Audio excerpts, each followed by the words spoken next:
மிதனம். மிதன ராசிக்காரர்களுக்கு ஆரம்பத்திலேயே ராசிக்கு 7ஆம் இடத்துல சந்திரன் வலுவாக இருந்து வளர்பிறையாக இருந்த ராசியை பார்க்கிறார்.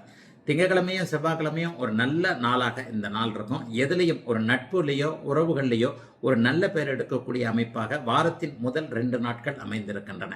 குறிப்பாக காதலன் காதலி உறவுகள் இப்போது மிதன ராசிக்காரர்களுக்கு நல்லா இருக்கும்.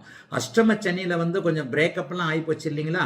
அந்த பிரேக்கப் ஆனதெல்லாம் எப்படிப்பட்டது, நல்லது தானே, வாழ்க்கை இப்போது சந்தோஷமாக இருக்கிறதே, அந்த மாதிரியான அமைப்புகள் இருந்திருந்தா அது கஷ்டமாக இருந்திருக்கும் என்கின்ற ஒரு விழிப்புணர்வுகள்லாம் வரக்கூடிய அமைப்புகள் இருக்குங்க.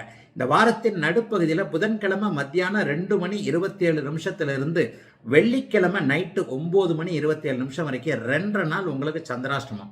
அதாவது புதன்கிழமை மதியானத்திற்கு பிறகு வியாழன் முழுவதும் வெள்ளி முழுவதும் உங்களுக்கு சந்திராஷ்டமம் என்பதால் சந்திரன் 8ல் இருக்கிறார். ஆனாலும் அவர் வளர்பிறையா இருக்கிறனால பெரிய கஷ்ட நஷ்டங்கள் கண்டிப்பாக எதுவும் வந்துடாது.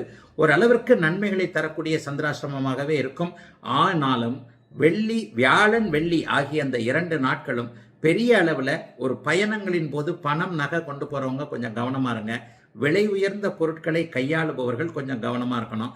கஷ்ட நஷ்டங்களில் பண விவகாரங்களில் தான் ஏதாவது ஏமாற்றங்கள் வரும். இந்த ஓடிபி சொல்கிறது, அதை சொல்கிறது, இதை சொல்கிறது, இந்த ஆன்லைன் ஸ்கேமில் எல்லாம் போய் சந்திராஷ்டமம் இருக்கின்ற நாட்களில் தான் மாட்டிக்குவீங்க.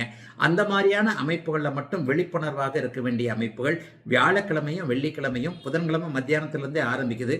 அந்த 2 நாள் மட்டும் கொஞ்சம் கவனமாக இருந்தால் போகிறோம். அதை தாண்டி எந்த விதமான கஷ்ட நஷ்டங்கள் இப்போது மிதனராசிக்காரர்களுக்கு இருக்காது.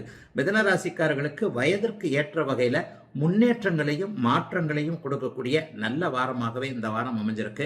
அம்மா கிட்ட இருந்து சில சலுகைகளை எதிர்பார்ப்பவர்களுக்கு இந்த வாரம் யோக அதற்கான அனுமதிகள் கிடைக்கக்கூடிய நல்ல வாரமாக அமைந்திருக்கிறது இந்த வாரம்.